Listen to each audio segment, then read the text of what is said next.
So here we are in that magical time of year, the end of the year, the beginning of something new.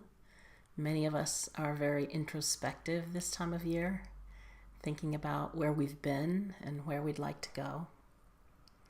We're thinking about change, perhaps, a goal, getting more money, better health. All of these things come up this time of year.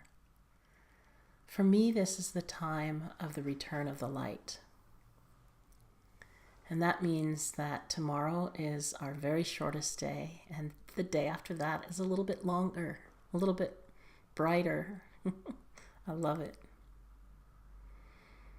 It's a magical time when the veils between the worlds are very thin.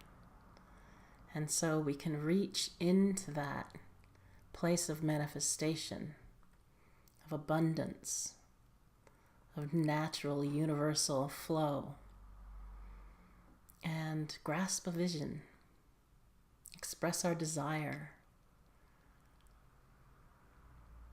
I'm going to do a few videos. This is part one of maybe 3 or 4 videos about that process. For me, having been in the practicing Zen for a long time, even working with athletes at the very high levels, people who are practiced in creating change. This comes from the practice of first having a vision, an inward sort of vision, a feeling. This can even be that crunchy time when you know something has to change. What does that feel like? Then comes a place of space. After the vision, you have to make space. It could be very esoteric, a kind of holding it with wide arms, a lot of space around it, or it can be very down to earth. If we want to create a new business, for example, we need time. And how do we create that space in our lives? That space with our time, with our families, with our energy. And third comes discipline. And I guess I could have called that practice, but I really want to get the essence of, we have to create space, but we might have to keep creating space. So it's this loop that I'm talking about. We have to stay connected to that vision and come back to it and get inspired whenever we need to.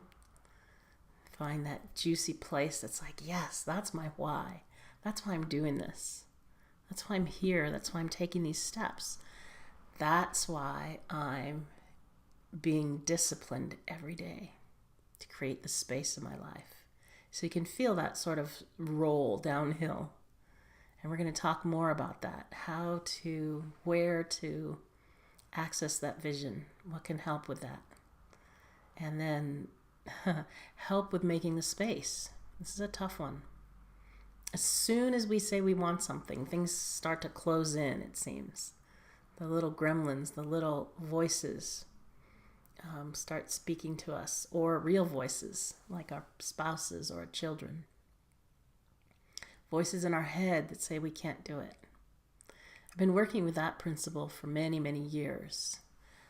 It's the same principle when you have pain, let's say, in your shoulder. And so with the body work, I go in and do what I call making space for healing.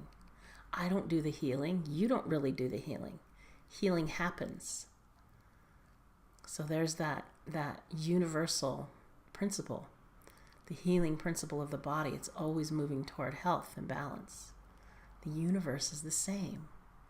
And there's a little peek into one of our first rules or laws, and that is whatever you do on a small level reverberates and vibrates and moves into something large.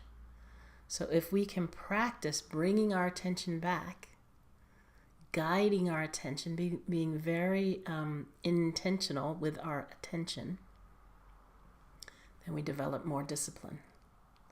And if we do that on just the smallest level, bodies and hearts and minds rebel against we're going to discipline you. You're going to do this. Ah, no. But little tiny changes, easeful changes, positive changes, little practices make all the difference in the world. And I know it because I've seen it with hundreds of people. So here's wishing you a glorious, spectacular, glimmering return of the light. Even if you happen to be down under. I know this is all metaphors for the northern hemisphere.